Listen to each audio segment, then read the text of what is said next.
अस्सलाम वालेकुम दोस्तों महा टीटी के एग्ज़ाम यहाँ से करीब करीब 1 महीना दूर है और यहाँ से डेली मैं प्रीवियस ईयर के क्वेश्चन पेपर सॉल्व करवाने वाला हूँ। साथ साथ कुछ सब्जेक्ट के मैं डिटेल में पढ़ाने भी वाला हूँ आपको साथ साथ। तो मैं पहले इंग्लिश के क्वेश्चन प्रीवियस ईयर के क्वेश्चन पेपर आपको सॉल्व करवाऊँगा और उसके बाद में हम लोग टॉपिक वाइज भी कवर करने की कोशिश करेंगे और बहुत अच्छे से करेंगे। महा टीटी में जो इंग्लिश ग्रामर पूछता है ना, वो बहुत सिंपल होता है, बहुत ईजी, आसानी से 25 नंबर लाए जा सकते हैं यहाँ पे बहुत सिंपल तरीके से। उसके लिए पेपर समझना बहुत ज़रूरी होता है, तो हम लोग शुरुआत उसी से करते हैं। आज हम लोग ना 2014 का एक पेपर सॉल्व करेंगे। मैं पेपर फर्स्ट सेकंड दोनों की सॉल्व कराऊंगा आपको। तो ये 2014 का P1 का है पेपर फर्स्ट का। तो बहुत फ़र्क नहीं है, पेपर फर्स्ट सेकंड में हल्का सा फ़र्क है। कुछ चीज़ों को लेकर मैं समझा दूंगा कि क्या फ़र्क है। तो पेपर फर्स्ट वाले और पेपर 2 वाले दोनों भी इनको सॉल्व करना बहुत ज़रूरी है। तो अब हम लोग 2014 का पेपर डिस्कस करेंगे और डेली मैं एक क्वेश्चन पेपर सॉल्व करूँगा और जल्दी ही मैं आपको ना पूरा डिटेल में टॉपिक्स भी लेने वाला हूँ। तो टेंशन मत लीजिए दोस्तों, 25 मार्क्स आप आराम से आते हैं, हमें 25 नंबर आराम से आते हैं। तो शुरू करते हैं। हमारा पहला क्वेश्चन है, देखो मैं आपको ना सोर्स भी बताया करूंगा कि आपको पढ़ना क्या है, करना क्या है। मतलब पेपर तो सॉल्व कराऊंगा, उसके साथ आपको तरीके भी बताऊंगा कि आपको कौन सी चीज़ कैसे करनी है और कहाँ से करनी है। तो आप वैसे ही वैसे करते चलिए, आपको बहुत सिंपल लगने लगेगा इंग्लिश भी, ठीक है। तो यहाँ पर पूछ रहा हो, the place where the tiger live called, मतलब जहाँ पर टाइगर रहते हैं उनके, देखो यहाँ पर होम की बात कर रहा हूँ, एनिमल्स के होम है ना। तो यहाँ कुछ चीज़ें मैं आपको अभी समझा देता पढ़ाने से पहले कि बच्चों यहाँ ना एनिमल, जो एनिमल्स है कौन गिने चुने जो बच्चों के 1 से लेकर 5 क्लास में जो बच्चों को पढ़ाए जा सकते हैं, ऐसे सब जो पालतू जानवर है या फिर जो जंगली जानवर है ना, पेट एनिमल है या फिर अपने वाइल्ड एनिमल है, दोनों की ना ये एनिमल्स की क्या पूछता आपको। एक तो होम पूछता कि वो कहाँ रहते हैं, उनका घर को नाम क्या बोलते हैं। दूसरा उनके जो यंग वन है जिसको बोलते हैं ऑफस्प्रिंग, ठीक है। फिर उसमें उनके साउंड, मतलब वो कौन से आवाज़ें निकालते हैं। और उसके अलावा वो पूछता आपका मेल फीमेल। तो मेल फीमेल तो आपको ये करना है, ये बहुत आसान है, कहीं भी मिल जाएगा आपको। मैं आपको हुआ तो मैं आपको ना इसका 2-3 पेज है बच्चों, 2 या 3 पेज है, रट लो। हर क्वेश्चन पेपर में 1 नंबर कंपलसरी इस पे पूछता है, 1 या कभी कभी 2 भी है। तो मैं हुआ तो आपको टेलीग्राम पे PDF शेयर कर दूंगा, आप वहाँ से कलेक्ट कर लेना। टेलीग्राम की चैनल की लिंक मैं शेयर कर दूंगा आपको ग्रुप में, ठीक है। तो यहाँ पर पूछ रहा हूँ कि जो टाइगर जो रहते हैं उनके घर का नाम क्या है। तो उनके घर को बोलते हैं लेयर, ठीक है, लेयर है। यहाँ पर स्टेबल ये ना जो घोड़ा है हॉर्स है, हॉर्स है, उसके घर को बोलते हैं। और जो कैनल है ये डॉग, जो डॉग्स है उनके जो घर है ना उनको बोलते हैं। तो याद रख लेना आपने, ये कुछ पर्टिकुलर नाम ही है जो आपको पूछता बार बार, आपको ये सब रिपीट दिखेंगे, ठीक है। उसके बाद में सेकंड नंबर का क्वेश्चन है हमारा कि ये नाउन फॉर्म ऑफ डिस्क्राइब। तो डिस्क्राइब का नाउन फॉर्म क्या है, तो इसका है डिस्क्रिप्शन। और डिस्क्रिप्शन की जो स्पेलिंग है ना सही है, डिस्क्रिप्शन, डिस्क्रिप्शन। तो यहाँ पर डिस्क्रिप्शन हो गया, ये गलत हो गया, ये वाली सही है, आपको देख लेना ऐसा।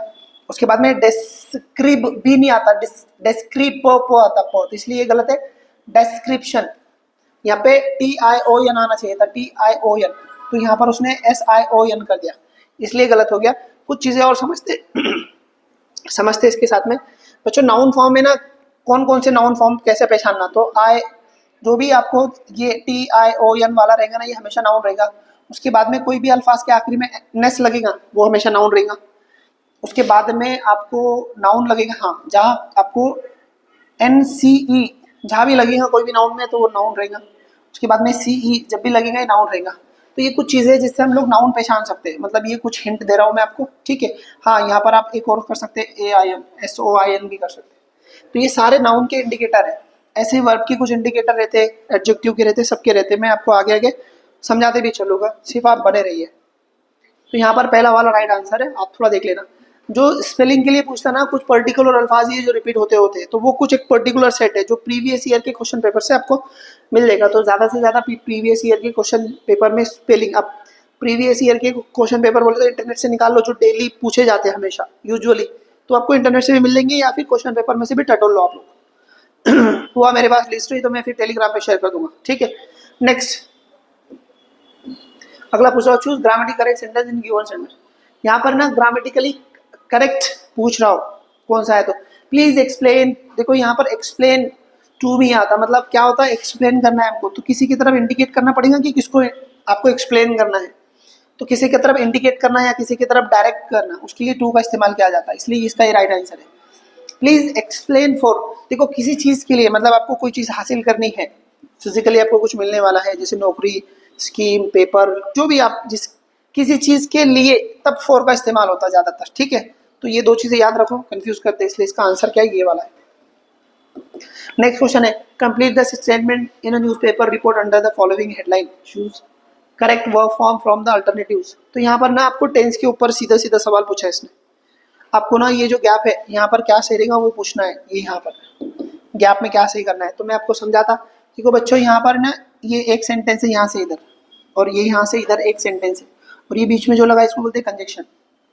तो कंजक्शन से जब भी दो सेंटेंस जुड़ जाते तो वो एक ही टेंस में रहते। अब एक ही टेंस में रहते बोले तो कुछ एक्सेप्शन है इसके अंदर में, उनको छोड़ के, मतलब 90% केसेस में क्या रहता है, दोनों एक ही टेंस में आने चाहिए। हाँ, वो अलग कौन से आते हैं, वो इफ के हो जाते हैं और अनलेस के केसेस हो जाते हैं। और भी है कंडीशनल, पर ये दोनों एग्जाम से रिलेटेड है, याद रखो। जब भी इफ और अनलेस रहेगा तो टेंस अलग रहेगा सेंटेंस का, दोनों सेंटेंस का टेंस एक जैसा नहीं रहता, अलग रहता। कंडीशनल सेंटेंस बोलते हैं इसको। बट बाकी सारे केसेस में क्या रहता है, इसका जो टेंस है ना दूसरे का भी वही टेंस होना है। तो यहाँ पे दैट कंजक्शन लगा, इफ तो लगा नहीं, ना ही अनलेस है। तो यहाँ पर क्या बोल रहा हूँ, an American study has shown मतलब प्रेजेंट परफेक्ट टेंस है। तो एक चीज बहुत क्लियर है कि अगला भी प्रेजेंट परफेक्ट टेंस ही आना चाहिए, क्योंकि यहाँ पे प्रेजेंट टेंस पूछा उसने, तो यहाँ पे भी प्रेजेंट टेंस आना चाहिए। अब मैं जब आपको बता रहा हूँ कि कंजक्शन से जुड़ने के बाद दो सेंटेंसेस एक ही टेंस में होने चाहिए, तो इसका ये मतलब है कि वो एक ही टेंस, मतलब एक तो पास्ट टेंस में कोई भी चलेगा, प्रेजेंट टेंस में कोई भी चलेगा, या फ्यूचर टेंस में कोई भी चलेगा। तो यहाँ पे present tense, perfect present tense है, तो यहाँ पे भी परफेक्ट प्रेजेंट टेंस आना चाहिए, ऐसा जरूरी नहीं है सिर्फ प्रेजेंट टेंस आना चाहिए, इतना जरूरी है हमारे लिए वहाँ पे। तो ये चीज याद रखो। तो यहाँ पर क्या लिखा, हैज शोन, परफेक्ट टेंस है, तो यहाँ कोई ना कोई क्या आना चाहिए, प्रेजेंट टेंस आना चाहिए। तो यहाँ पर हैड कट है, तो ये कट गया, विल आ गया, ये कट गया। अब यहाँ पर है V1 कट, और यहाँ पर V5 कट्स। V1 है और V5 यूज किया उसने वर्ब का फॉर्म। तो हमको देखना है कि सब्जेक्ट क्या है। तो यहाँ पे क्या पूछ रहा हूँ, एवरी एक्स्ट्रा कप, मतलब एवरी कप मतलब हर कप, और ये एवरी हमेशा क्या रहता है, सिंगुलर रहता है, सिंगुलर थर्ड पर्सन है ना। तो इसके लिए V5 वर्ब का फॉर्म लगता है, जिसको हम लोग क्या करते हैं, वर्ब को, मेन वर्ब को ES लगाते हैं। जैसे यहाँ पर कट है और यहाँ पर लिखा कट्स, एस लगाना पड़ता है, इसलिए ये आंसर इसका, और ये गलत हो गया, ठीक है। वो इसको डिस्ट्रीब्यूटिव प्रोनाउन में हम डिटेल में पढ़ते हैं, तो इसलिए आंसर ये है, अभी के लिए इतना ही, ठीक है। Next question, the young one of horse, घोड़े के जो बच्चे रहते हैं उसको क्या बोलते हैं।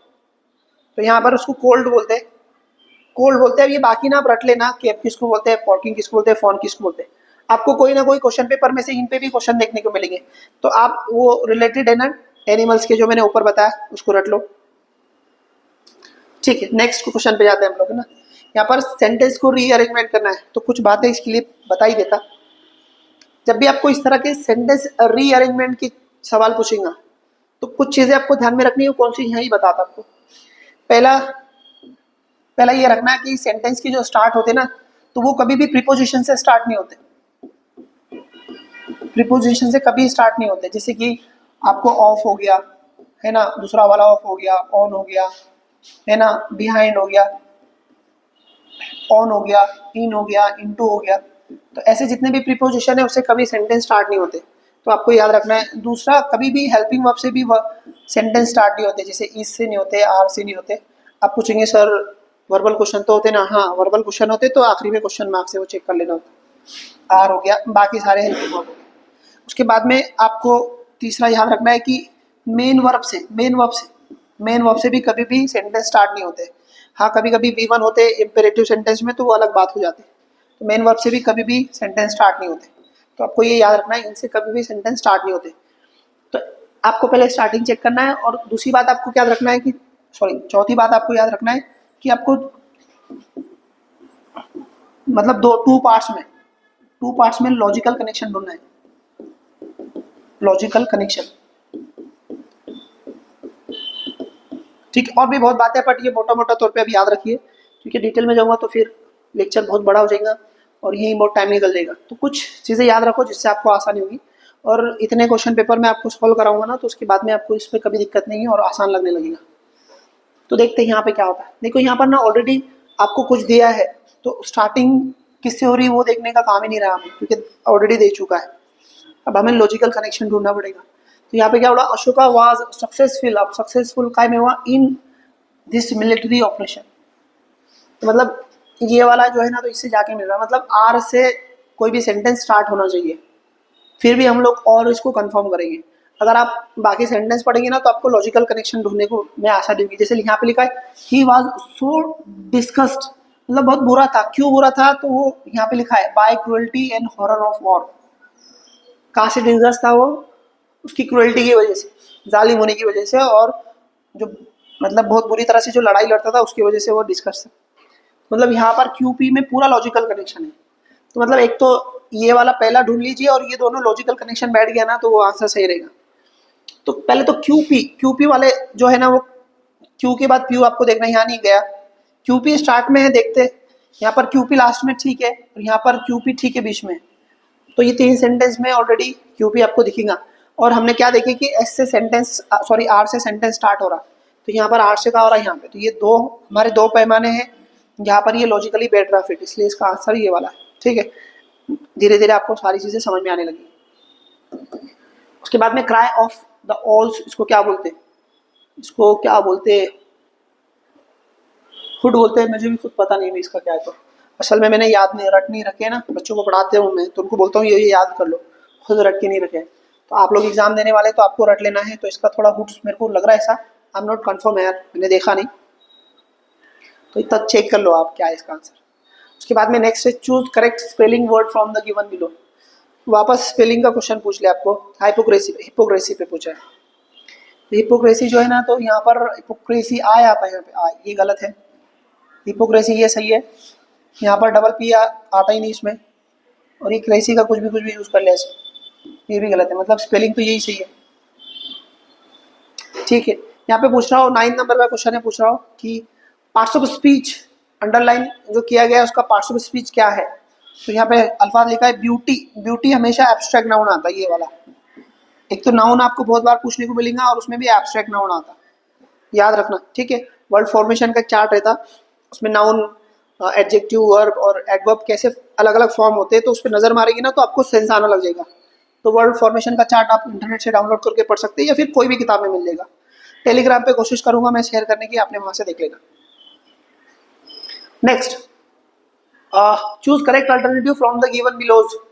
सुकुमार was dash first person to arrive, और आर्टिकल के लिए पूछ रहा। ठीक है, थोड़ा समझा देता आर्टिकल के बारे में। जब भी आर्टिकल में बच्चों देखना, एक चीज याद रखना, जब भी कोई एक ये वाला सेंस आता तो तब ए या एन लगता, क्योंकि इनडेफिनिट आर्टिकल यूज होता है इसमें। पता नहीं रहता कौन है, तो कोई है, पता नहीं कौन है एग्जैक्टली। और एक डेफिनेट में रहता वो, ये वो वाला। मैं लेक्चर में इसको बहुत डिटेल में समझाता हूँ तो बहुत आसानी से समझ में आता। यहाँ पे आपको सिर्फ एक हिंट दे रहा हूँ। तो वो वाला सेंस जब भी आएगा तो पर्टिकुलर रहता, मतलब नोन रहता है, आपको पता रहता वो पहले से। यहाँ पर अननोन रहता, तो कोई एक मतलब पता नहीं अननोन है और वो नोन हो गया, तो यहाँ पे हमेशा द आता। अब यहाँ पे गौर से देखेंगे स्टेटमेंट, तो यहाँ पे क्या बोल रहा हूँ, सुकुमार वॉज फर्स्ट पर्सन टू अरीव, मतलब सुकुमार के बारे में क्या बोलो, डिटेल दी जा रही, उसके बारे में जानकारी दी जा रही। तो मतलब वो पूरी डिटेल पता है कि वो पहले आता, फर्स्ट आता, तो इसलिए डेफिनेट है, तो इसलिए द आर्टिकल लगेगा यहाँ पे। तो मतलब हमको उसके बारे में पहले से पता है, नॉन है, तो दो आर्टिकल लगता, जैसे यहाँ पे लगा। आगे मैं आपको सारे क्वेश्चन कराऊंगा ना, आपको समझ में आने लग जाएगा, फिक्र नहीं करो। उसके बाद में अगला क्वेश्चन है यहाँ पे, choose correct preposition in the given sentence. Preposition use करना है बच्चों। यहाँ पे लिखा है the robber broke dash his shop and looted it, तो ब्रोक इनटू आता, ब्रोक इनटू, यहाँ पे ये सही है। एक चीज याद रखना, आपको धोखा देने के लिए सवाल पूछा है ना, अगर इंटर लिखा होता है यहाँ पे इंटर, तो कभी भी इंटर के बाद में इनटू लगाना नहीं लगाना, इसके पीछे अलग अलग राय है। जब कोई फिजिकली स्ट्रक्चर है, मतलब कोई मौजूद चीज है, तो वहां पे इंटर आपको इनटू नहीं लगाना है, डायरेक्ट एंट्री ले लेनी है। जैसे घर हो गया, ऑफिस हो गया, हॉल हो गया, मैदान हो गया, कोई भी फिजिकल स्ट्रक्चर है तो इंटर के साथ इनटू नहीं लगता वहां पे। हाँ, कोई एब्स्ट्रैक्ट आइडिया है तो उसके साथ फिर आपको इंटर के साथ इनटू लगना है, यहाँ पे इंटर के साथ इनटू लगना है। जैसे inter into mind, inter into situation, है ना, इंटर इनटू प्रॉब्लम, तो ऐसे कोई एक्चुअल में नहीं है, एब्स्ट्रैक्ट आइडिया है। एब्स्ट्रैक्ट मतलब एक्चुअल में नहीं है वजूद में दुनिया में। हमारे दिमागी तौर पर है, तो वहां पर आप इंटू लगाना। अगर कोई एक्चुअल में कोई चीज है, जैसे ऑफिस हो गया, हॉल हो गया, घर हो गया, है ना, जंगल हो गया, गार्डन हो गया, कुछ भी हो गया, तो इंटर डायरेक्ट एंट्री दे देने की वहां पे। और यहाँ पे ब्लॉक लिखा है, ब्लॉक इंटू आता, हमेशा ब्लॉक इंटू आता, इसलिए इसका आंसर ये वाला है। यहाँ पे पूछ रहा हूँ चूज इनडायरेक्ट स्पीच। डायरेक्ट और इनडायरेक्ट स्पीच में तीन चीजें मैं सिखाता हूँ बच्चों को चेक करने की क्लास में। आप लोगों को मैं डिटेल में थोड़ा बताने की कोशिश करता हूँ ना। देखो, तो पहले तो ये सेंटेंस चेक करना कौन सा है। तो यहाँ पे इम्पेरेटिव सेंटेंस है और लेट्स का है। इम्पेरेटिव में भी कौन सा है, लेट्स का है। जब भी लेट्स के एग्जांपल दिए ना, तो आपको यहाँ पर ये सेड टू की जगह पर एक तो सजेशन है ना, सजेस्टेड, सजेस्टेड या फिर प्रपोज लिखना, देखना पड़ता conjunction, sorry reporting verb, proposed, दोनों में से कोई एक आता। तो यहाँ पर क्या है कि इसकी जगह पर यहाँ पे सजेस्ट लिखे ले, यहाँ पे टोल्ड, तो ये गलत हो गया। यहाँ पे भी सजेस्टेड है, यहाँ पे भी सजेस्टेड है, मतलब तीन जगह सजेस्टेड है। और लेट्स के एग्जांपल में कंजक्शन में था दैट रहता, तो यहाँ पे दैट है, यहाँ पर ये तो पहले ही गलत हो गया। यहाँ पर दैट दिख रहा कोई आपको, नहीं, ये भी गलत हो गया, यहाँ पे दैट, तो दो तो वैसे निकल गए। दैट कंजक्शन है ना तीन कंडीशन में, ये एक हमारा असर्टिव सेंटेंस में दैट यूज किया जाता है, और एक्सक्लेमेटरी सेंटेंस में कंजक्शन दैट यूज किया जाता है, और ये लेट्स के एग्जांपल में, लेट्स के एग्जांपल में दैट यूज किया जाता। तो थोड़ी चीजें याद रखो। उसके अलावा क्या चेक करना रहता है हमको, देखो यहाँ पर ना, ये लेट्स के एग्जांपल में ना सिर्फ आपको दैट के बाद है ना दो ही चीजें लिखनी पड़ती। क्या लिखनी पड़ती है, दे शुड, दे शुड, या फिर दूसरा लिखना पड़ता वी शुड, इसके बदले वी शुड लिखना पड़ता, दोनों में से कोई एक लेना पड़ता। जब भी लेट्स के एग्जांपल पूछेगा तो दैट के बाद आपको ये दोनों में से कोई एक लेना रहता। अब इसमें क्या फर्क है बच्चों, यहाँ पर एक तो बोलने वाले पर या फिर सुनने वाले पर, अगर यहाँ पर आए या फिर वी आया, फिर या फिर मी या फिर अस आया, तो फिर आपको वी शुड लेना पड़ता। चलो हम के लिए आए या वी या फिर मी या अस, यहाँ पे अगर आया तो वी शुड लेना पड़ता। उसके अलावा कुछ भी आया तो दे शुड लेना पड़ता। तो यहाँ पे सीधे सीधे नाम दिया है ना, सयाली और केतकी, तो इसलिए दे शुड आएगा। तो यहाँ पर ये वाले सेंटेंस में क्या बोला, दे शुड है ना, दे शुड है, और यहाँ पर ये वाला सेंटेंस में क्या बोला, वी शुड है, तो वी शुड नहीं आता, इसलिए गलत हो गया। ये भी गलत हो गया, ये भी और ये भी, तो इसलिए आंसर क्या है, एक नंबर का ये वाला। ठीक है, कुछ चीजें बताया देख लो। एक पहले समझ लो कि लेट्स के एग्जांपल में जो रिपोर्टिंग वर्ब रहता ना, वो एक तो सजेस्टेड आता या प्रपोज आता, दोनों में से कोई एक। दूसरा कंजक्शन दैट आता, तो ये दैट कंजक्शन है। और तीसरा लेट्स की जगह पे वी शुड या फिर दे शुड लिखा हुआ, मतलब वे शुड या दे शुड लिखा हुआ होता है। अब वी शुड कब आता, जब यहाँ पे आई या वी या फिर यहाँ मी या अस आया, तब वी शुड आता। उसके अलावा कुछ भी आने दो, दे शुड ही लिखना पड़ता, इसलिए याद रखो।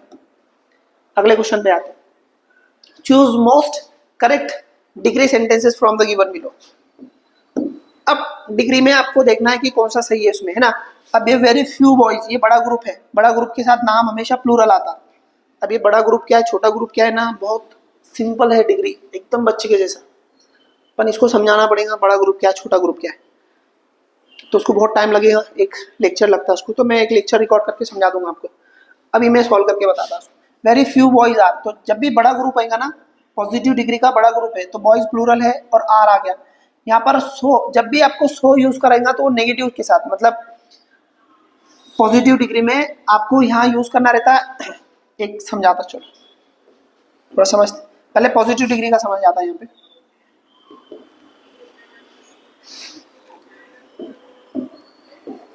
पॉजिटिव डिग्री में आपको कोई भी ग्रुप होने दो, छोटा हो के बड़ा हो, कोई भी ग्रुप होने दो, कोई फर्क नहीं पड़ता।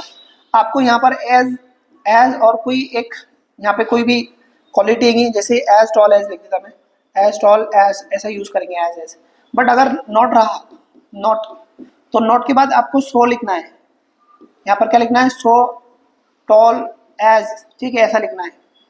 पॉजिटिव डिग्री में अगर नेगेटिव अल्फाज रहा तो उसके साथ सो लिखना पड़ता, ठीक है। इसलिए यहाँ पर क्या किया उसने, पॉजिटिव में सो यूज करा, इसलिए गलत हो गया। तो ये सो यूज करा इसलिए गलत हो गया, क्योंकि नेगेटिव डिग्री के साथ में सो यूज करना पड़ता है। उसके बाद में यहाँ पे लिख ले, Shivaji was one of the greatest Kings, है ना। ये बड़ा ग्रुप है सुपरलेटिव डिग्री का, इसलिए प्लूरल नाम आया तो आ गया, इसमें कोई दिक्कत नहीं है। उसके बाद में ये वाला चेक करते हैं, Manali was more intelligent then any other woman. देखो यहाँ पर एनी अदर का छोटा ग्रुप है ना, कंपेरेटिव डिग्री में एनी अदर आया तो छोटा ग्रुप आता है, और छोटे ग्रुप के साथ में नाम हमेशा सिंगुलर आता, तो यहाँ पे उसने प्लूरल नाम लिखा है इसलिए गलत हो गया, उसकी जगह होना चाहिए था वुमन।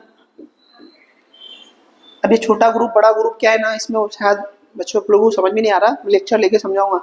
इतना बेहद सिंपल है ना कि जब भी फटाफट सिर्फ 6 सेंटेंस समझते हम लोग, 6 सेंटेंस समझ जाते ना तो पूरा डिग्री समझ में आ जाता, इतना आसान है। सिर्फ छोटा और बड़ा ग्रुप चेक करना है और उसके साथ का नाम चेक करना है, बस इतना। तो यहाँ पर ये एनी अदर का छोटा ग्रुप है ना कंपेरेटिव डिग्री में, तो यहाँ पर ये इसने प्लूरल नाम लिया इसलिए गलत हो गया।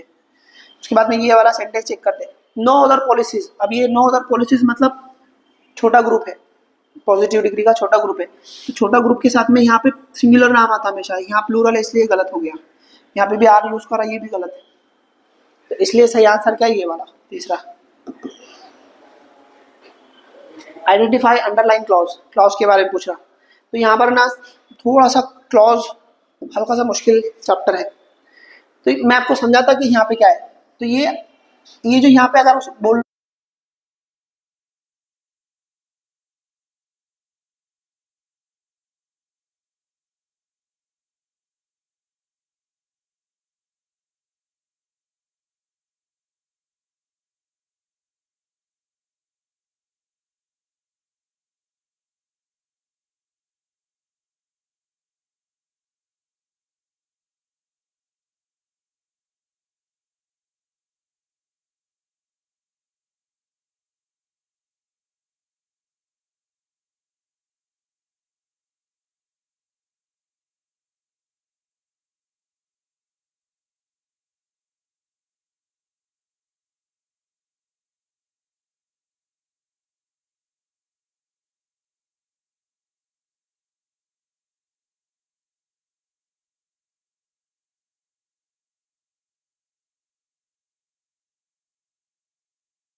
कुछ और, यहाँ पर भी लिखिए पर उसके साथ हैव लाया